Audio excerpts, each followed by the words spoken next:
അമിതമായ വൈദ്യുതി നിരക്ക് വർധനവിൽ പ്രതിഷേധിച്ച് INTC-യുടെ നേതൃത്വത്തിൽ സംസ്ഥാന കമ്മിറ്റിയുടെ ആഹ്വാനപ്രകാരം നെടുങ്കണ്ടത്ത് പന്തംകൊളുത്തി പ്രകടനം നടത്തി.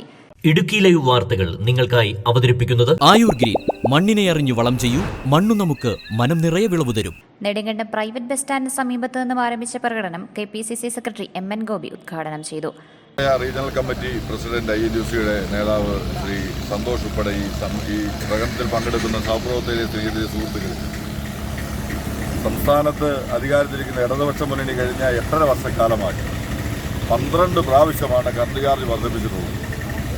8.5 വർഷക്കാലം കൊണ്ട് 12 പ്രാവശ്യം കറണ്ട് ചാർജ് വർദ്ധിപ്പിച്ച ഗവൺമെൻറ് ഈ പ്രാവശ്യം 16 പൈസയാണ് ഇപ്പോൾ വർദ്ധിപ്പിച്ചതെങ്കിൽ അടുത്ത വർഷം ഏപ്രിൽ മാസം 1-ാം തീയതിയോടുകൂടി വീണ്ടും 12 പൈസ കൂടി വർദ്ധിപ്പിക്കും എന്നാണ് പ്രഖ്യാപിച്ചിട്ടുള്ളത്.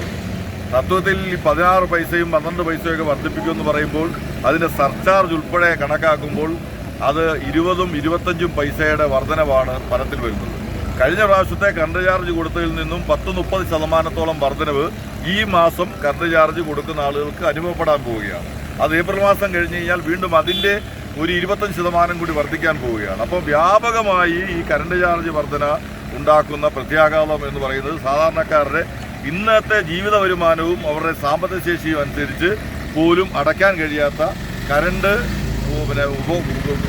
ഗുണഭോക്താക്കൾ ഇനി കറണ്ട് ഇല്ലാതെ ഇരുട്ട് ജീവിക്കേണ്ട ഗതികേടാണ് കേരളത്തിൽ ഉണ്ടാകാൻ പോകുന്നത് എന്നുള്ളതാണ് യാഥാർത്ഥ്യം. INTUC regional president Santhosh P. Ambilivilasam പ്രകടനത്തിന് നേതൃത്വം നൽകി.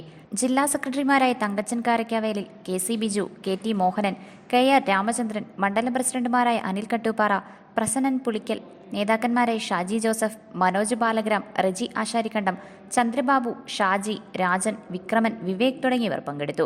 Idukki live news Nedumkandam. Idukki live വാർത്തകൾ നിങ്ങൾക്കായി അവതരിപ്പിച്ചത്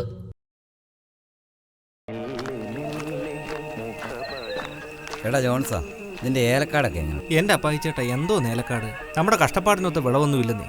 വളങ്ങളൊക്കെ മാറി മാറി ചെയ്തു. എവിടെ വിളവ് വേണേ നല്ല വളം വേണം ജോൺസാ, പക്ഷേ അത് മണ്ണിനെ കൊല്ലാതെ വേണം.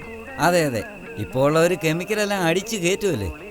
പക്ഷേ അത് ശാശ്വതമല്ല ജോൺസാ. അല്ലേ, നീ സാനുമാഷിനോട് ചോദിക്കുക. ഞാൻ ഉപയോഗിക്കുന്നത് ധന്വന്തരി ആയുർവേദാശ്രമം നിർമ്മിക്കുന്ന ആയുർഗ്രീന്റെ ജൈവവളമാണ്. മണ്ണിനെ നോവിക്കാതെ വളം ചെയ്താ മണ്ണ് നമുക്ക് മനസ്സ് നിറയെ വിളവ് തരും. ആയുർഗ്രീൻ ഒന്ന് ഉപയോഗിച്ചു നോക്ക്, ഇതെന്റെ ഉറപ്പാ. അല്ല മാഷേ, ഇതെവിടെ കിട്ടും?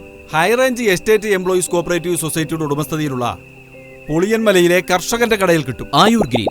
മണ്ണിനെ അറിഞ്ഞു വളം ചെയ്യൂ, മണ്ണു നമുക്ക് മനം നിറയെ വിളവ് തരും.